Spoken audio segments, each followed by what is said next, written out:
সমুদ্রের এমন একটি বিশাল প্রাণী যার সামনে 3টি ডাইনোসরকেও একসাথে রাখলে ছোট মনে হয়। ভাবুন তো, তার জিভের উপর সহজেই একটি হাতি দাঁড়াতে পারে। পৃথিবীর সবচেয়ে বড় ডাইনোসর আর্জেন্টিনোসোরাসের ওজন ছিল প্রায় 70 টন। এরকম 3টি আর্জেন্টিনোসোরাসকে একসাথে রাখলেও তার ওজন একটি নীলতিমির সমান হবে না। নীলতিমি একসাথে শত শত টন জল গিলে ফেলতে পারে। শুধু তাই নয়, তার হৃৎপিণ্ডের ওজন একটি ঘোড়ার সমান। আর প্রতিটি হৃৎপিণ্ডের চাপে প্রায় 500 লিটার রক্ত একবারে শরীরে প্রবাহিত হয়। আর তার ডাক সমুদ্র পেরিয়ে 800 কিলোমিটার দূর পর্যন্ত পৌঁছাতে পারে। তাহলে কল্পনা করুন এই প্রাণীটির বিশালতা এবং তার ক্ষমতা সম্পর্কে। কিন্তু আজকের ভিডিওতে এই তথ্য শুধুই তার বিশালতা নিয়ে নয়। একসময় যে প্রাণীটি ছিল ছোট্ট স্থলচর প্রাণী, আজ সে কিভাবে সমুদ্রে নেমে এসে পৃথিবীর সবচেয়ে বড় জীবে পরিণত হলো, সেই রহস্যই আজ আমরা জানব। তাই ভিডিওটি সম্পূর্ণ দেখার অনুরোধ রইল। আর নতুন বন্ধুরা অবশ্যই পাশে থাকা সাবস্ক্রাইব লেখাটি প্রেস করে বেল আইকনের অল অপশন সিলেক্ট করুন। লক্ষ লক্ষ বছর আগে যখন পৃথিবীতে বিশাল প্রাণীগুলি বিচরণ করত, তখন ডাইনোসরই ছিল একমাত্র রাজা। তার মধ্যে ছিল আর্জেন্টিনোসোরাস, ইতিহাসের সবচেয়ে বড় স্থলচর প্রাণী। এর দৈর্ঘ্য ছিল প্রায় 30 থেকে 35 মিটার আর ওজন ছিল 70 টন, অর্থাৎ একটি সম্পূর্ণ ট্রাকের সমান। এখন কল্পনা করুন, যদি 3টি আর্জেন্টিনোসোরাস একসাথে দাঁড়ায়, তবে তাদের ওজন হবে প্রায় 210 টন। আর আশ্চর্যের বিষয় হলো, একটিমাত্র নীলতিমির ওজন প্রায় ততটাই হয়ে থাকে, অর্থাৎ একটি নীলতিমির সমান 3টি ডাইনোসর। এখানেই শেষ নয়, নীলতিমি এতটাই বিশাল যে একটি এয়ারবাস A320 বিমানকেও এর সামনে ছোট দেখায়। এর জিভের ওজন প্রায় একটি হাতির সমান, অর্থাৎ 3 টন। আর এর হৃৎপিণ্ড এত বড় যে আকারে একটি ছোট্ট গাড়ির সাথেও তুলনা করা যেতে পারে।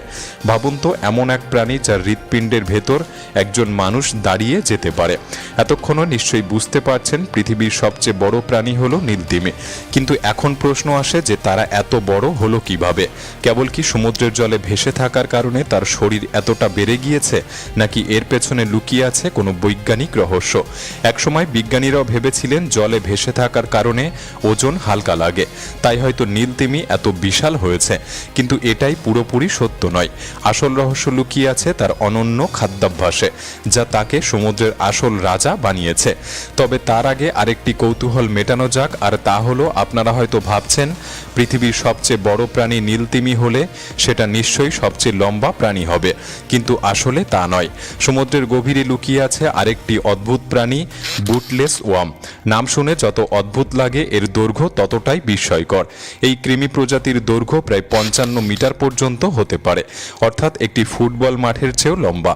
তবে এর ওজন এতই সামান্য যে নীলতিমির তুলনায় তা প্রায় পিঁপড়ের সমপরিমাণ। তাই বিজ্ঞানীরা স্থির করেছেন সবচেয়ে বড় প্রাণীর খেতাব নির্ধারণ করা হবে ওজনের ভিত্তিতে।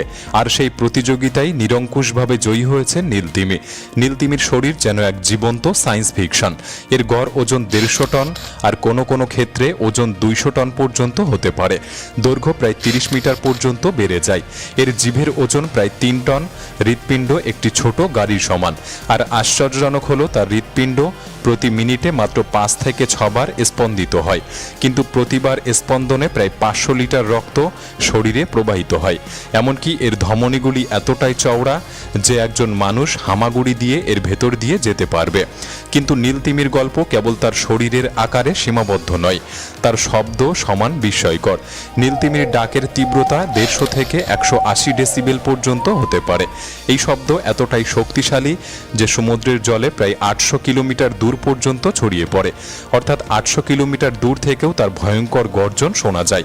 ভাবুন তো, দিল্লিতে বসে মুম্বাইয়ের কোনো এক শব্দ বা কক্সবাজার থেকে সিলেট শহরের কোনো এক শব্দ শুনতে পাচ্ছেন, বিষয়টি কেমন হবে? ঠিক সেই রকমই শক্তিশালী হলো নীলতিমির ডাক। নীলতিমি এই শব্দ ব্যবহার করে অন্য তিমিদের সঙ্গে যোগাযোগ করতে, সমুদ্রের গভীরে দিক খুঁজে নিতে, আর দীর্ঘ অভিবাসনের সময় নিজের অবস্থান নির্ধারণ করতে। নীলতিমি আসলেই একটি মাছ নয়, এটি একটি সামুদ্রিক সামুদ্রিক স্তন্যপায়ী প্রাণী, অর্থাৎ এটি ডিম পারে না, বরং সরাসরি শাবকের জন্ম দেয়। জন্মের মুহূর্তেই একটি নীলতিমির বাচ্চা এত বড় হয় যে তা অনেক প্রাণীর চেয়েও বিশাল হতে পারে। এক একটি শাবকের ওজন প্রায় 2.5 থেকে 3 টন পর্যন্ত হয়ে থাকে এবং দৈর্ঘ্য 7 থেকে 8 মিটার। জন্মের পর প্রতিদিন সে প্রায় 90 কেজি ওজন বাড়ায় এবং প্রায় 400 লিটার দুধ পান করে। এই দুধ সাধারণ দুধের মতো নয়, এর ঘনত্ব এত বেশি যে অনেকটা টুথপেস্টের মতো মনে হয়, আর এতে ফ্যাটের পরিমাণ গরুর দুধের তুলনায় প্রায় 10 গুণ বেশি থাকে। কল্পনা করুন, জন্মের পরই যখন শাবক এত ভারী আর তার প্রতিদিনের এই হারে বেড়ে ওঠা, তাহলে কয়েক মাস পর সে কতটা বিশাল হয়ে উঠবে। নীলতিমির কোনো স্থায়ী বাসস্থান নেই, তারা সারা পৃথিবীর সমুদ্র জুড়েই ঘুরে বেড়ায়। গ্রীষ্মকালে তারা চলে যায় ঠান্ডা অঞ্চলে, যেমন আর্কটিক এবং আন্টার্কটিক মহাসাগরে, আর শীতে চলে আসে নিরক্ষীয় বা উষ্ণমণ্ডলীয় অঞ্চলে। প্রতি বছর হাজার হাজার কিলোমিটার ভ্রমণ করে এই সমস্ত প্রাণীরা। তবে এত দীর্ঘ যাত্রায় টিকে থাকতে হলে প্রচুর খাদ্যের দরকার হয়। তাহলে প্রশ্ন হলো, পৃথিবীর সবচেয়ে বড় প্রাণী আসলে কি খায়? আশ্চর্যজনক হলেও এটা সত্যি, এত বিশাল শরীরের খাবার হলো শুধুমাত্র krill, যা এক ধরনের চিংড়ির মতো প্রাণী। খাবার সময় নীলতিমি তার বিশাল মুখ হাঁ করে প্রায় একসাথে 200 টন জলও চিংড়ির সাথে টেনে নেয়। তারপর মুখের ভেতরের ব্যালেন প্লেট দিয়ে জল ছেঁকে ফেলে আর মুখে থেকে যায় শুধুমাত্র ক্রিলগুলি। প্রতিদিন সে প্রায় 4 টন krill খায়। আশ্চর্যের বিষয় হলো, নীলতিমি কেবল এমন একটি প্রাণী খেতে পারে যেগুলি প্রতিরোধ করতে পারে না, অর্থাৎ শুধু krill-ই তাদের প্রধান খাদ্য। আর এবার আসে সেই ঐতিহাসিক প্রশ্ন, এত ছোট্ট প্রাণী খেয়েও কিভাবে সে এত বড় হলো? আগে বিজ্ঞানীরা ভেবেছিল জলে ভেসে থাকার কারণে শরীর বড় হয়েছে, কিন্তু সাম্প্রতিক গবেষণা বলছে আসল রহস্য হলো ফিল্টার ফিডিং, একসাথে প্রচুর খাদ্য খাওয়া কিন্তু তুলনামূলকভাবে কম শক্তি ব্যয় করা। ঠিক যেমন একটি গরু সারাদিন ঘাস খেয়ে শক্তি পায়, তেমনি নীলতিমি হাজার হাজার krill খেয়ে শক্তি সঞ্চয় করে, তবে তারা বেশি শক্তি অপচয় করে না, আর এটাই তাদের বিশালত্বের প্রধান রহস্য। আজ থেকে প্রায় 3 কোটি বছর আগে ব্যালেন হোয়েলসের বিবর্তন শুরু হয়েছিল। পরে 30 লাখ বছর আগে বরফ যুগ শেষ হয়ে এলে সমুদ্র ঠান্ডা হতে শুরু করে। সেই সময় সামুদ্রিক প্রাণীর প্রজাতি বদলে যায়, খাদ্যের উৎস ছড়িয়ে পড়ে দূরে দূরে। বেঁচে থাকার জন্য নীলতিমির প্রয়োজন হয় বড় শরীর, প্রচুর শক্তি আর দীর্ঘযাত্রার ক্ষমতা। বড় শরীরের কিছু বাড়তি সুবিধাও ছিল, এতে খাদ্য সঞ্চয় করা যেত, শিকারীর ভয় কম থাকতো আর দূর দূরান্ত ভ্রমণ করা সহজ হতো। এভাবেই লক্ষ লক্ষ বছরের বিবর্তনে নীলতিমি আজকের আকারে পৌঁছেছে। কিন্তু জানেন কি, আজকের চেয়েও একসময় নীলতিমি আরও বড় ছিল। প্রায় 100 বছর আগে নীলতিমির দৈর্ঘ্য 33 মিটার পর্যন্ত লম্বা হতো আর ওজন হতো 210 টন পর্যন্ত। কিন্তু সবকিছু বদলে দেয় মানুষের লোভ। 8ম শতক থেকে নীলতিমির শিকার শুরু হয়ে গিয়েছিল। 16 শতকে এটি রীতিমতো একটি শিল্পে পরিণত হয়, আর 20 শতকে এসে অবস্থা ভয়াবহ হয়ে ওঠে।